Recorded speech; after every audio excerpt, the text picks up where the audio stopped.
थाजवास glacier गायब हो रहा है और हम सब आंखें बंद करके बैठे हुए हैं। नस्लों से सोनमर्ग आने वालों को एक कहानी सुनाई जाती रही है।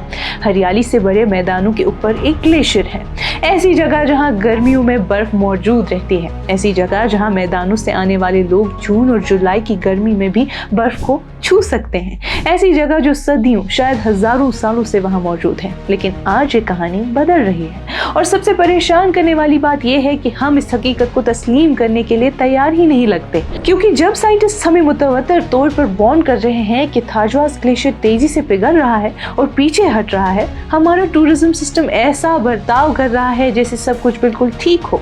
बल्कि सच तो ये है कि हम बिल्कुल उल्टा कर रहे हैं। नई सड़कें बन रही हैं, एक्सेस बेहतर की जा रही है, टूरिस्ट सीजन लंबा किया जा रहा है, नई फैसिलिटीज कायम की जा रही हैं और ज्यादा से ज्यादा टूरिस्ट को उस ग्लेशियर तक ले जाया जा रहा है जिसे साइंटिस्ट्स खतरे में करार दे रहे हैं। जरा इस तजाद पर गौर कीजिएगा आप सब। जिस चीज को देखने लोग आ रहे हैं वही चीज धीरे धीरे गायब हो रही है, लेकिन पूरा टूरिज्म मॉडल उसे आज भी ऐसे बेच रहा है जैसे वो हमेशा के लिए मौजूद रहने वाली हो। साइंटिफिक स्टडीज एक फिक्रमंद तस्वीर पेश करती हैं। रिसर्च के मुताबिक ग्लेशियर अपनी तारीखी बर्फानी सतह का बहुत बड़ा हिस्सा खो चुका है, उसका फैलाव कम हो गया है, उसका वॉल्यूम घट गया है और जो कुछ आज बाकी है वो पहले के मुकाबले में सिर्फ एक छोटा सा हिस्सा रह गया है। सीधी सी बात है, ग्लेशियर हर साल छोटा होता जा रहा है, लेकिन इस हकीकत को समझने के लिए साइंटिफिक रिपोर्ट्स की भी जरूरत नहीं।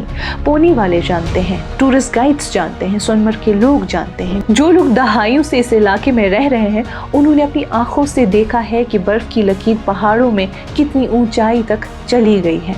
उन्हें वो दिन याद आते हैं जब बर्फ नीचे तक नजर आती थी, उन्हें वो दिन याद आते हैं जब टूरिस्ट चंद मिनट चलकर बर्फ तक पहुंच जाते थे। आज कई लोगों को काफी ऊपर जाना पड़ता है और कुछ मायूस वापस लौट आते हैं क्योंकि वो जो मंजर देखने आए थे वो अब वहां मौजूद ही नहीं।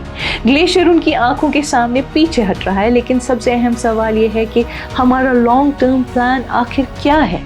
क्योंकि फिलहाल स्ट्रैटेजी बहुत सादा नजर आती है, ज़्यादा टूरिस्ट लाओ, ज़्यादा पैसा कमाओ, ज़्यादा इंफ्रास्ट्रक्चर बनाओ, विजिटर्स का नंबर बढ़ाओ और उम्मीद रखो कि ग्लेशियर किसी तरह बच जाएगा। लेकिन ग्लेशियर्स उम्मीद पर जिंदा नहीं रहते, वो बर्फ जमा होने से जिंदा रहते हैं, वो सर्द मौसम से जिंदा रहते हैं, वो मुस्तहकम क्लाइमेट से जिंदा रहते हैं और ये तीनों चीज़ें आज खतरे में हैं। साइंटिस्ट बार बार कह रहे हैं कि हिमालय के ग्लेशियर्स टेम्परेचर में छोटी सी तब्दीली से भी शदीद मुतासिर होते हैं।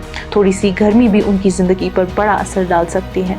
कम स्नोफॉल का मतलब है कम बर्फ जमा होना, गर्म सर्दियों का मतलब है जल्दी पिघलना, लंबे ड्राई स्पेल्स ग्लेशियर्स को मज़ीद कमज़ोर करते हैं और ब्लैक कार्बन डिपॉजिट्स पिघलने की रफ्तार और तेज़ कर देते हैं।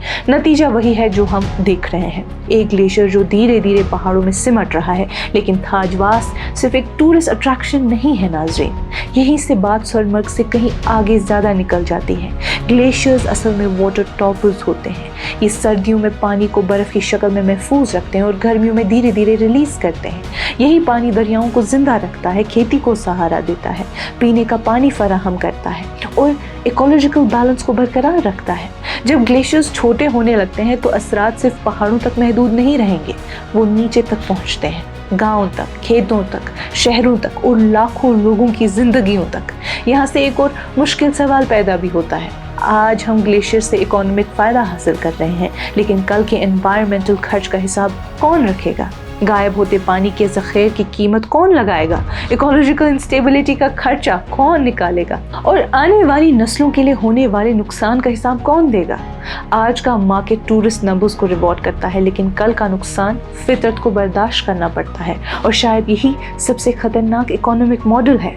फ़ायदा आज मिलता है, नुकसान कल उठाना पड़ता है। एक और दिलचस्प बात भी है, जितनी कम बर्फ रह जाती है उतना ही ज़्यादा लोग उसे देखना चाहते हैं। जितनी वो कीमती और रेयर हो जाती है उतनी ही ज़्यादा बड़ी टूरिस्ट अट्रैक्शन बन जाती है और फिर प्रेशर और बढ़ता है।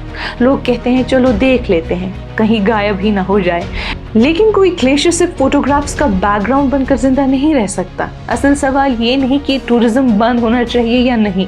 टूरिज्म सोनमर्ग की इकोनॉमी की रीढ़ की हड्डी है नाज़रीन, हज़ारों ख़ानदान इस पर मुनहसर है। लेकिन असल सवाल ये है कि क्या टूरिज्म और ग्लेशियर कंजर्वेशन साथ साथ चल सकते हैं? क्या विजिटर नंबर्स को मैनेज किया जा सकता है? क्या इकोलॉजिकल कैरिंग कैपेसिटी का अंदाज़ा लगाया जा सकता है? क्या कंस्ट्रक्शन को रेगुलेट किया जा सकता है?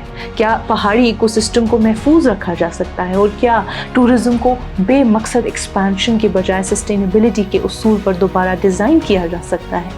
ये वही सवालात हैं जो वाकई अहमियत रखते हैं, क्योंकि जब एक ग्लेशियर गायब हो जाता है तो उसे वापस लाने का कोई प्रोजेक्ट नहीं होता, कोई इंजीनियरिंग सॉल्यूशन हज़ारों साल पुरानी बर्फ़ को दोबारा पैदा नहीं कर सकता, कोई बजट इतना बड़ा नहीं कि एक गायब ग्लेशियर को वापस ला सके। कुदरत को ग्लेशियर बनाने में सदियां लगती हैं, इंसानी सरगर्मियां उसे चंद दहाइयों में ख़त्म कर सकती हैं, और थाजवास ग्लेशियर हमें इसी बात की तनबीह कर रहा है।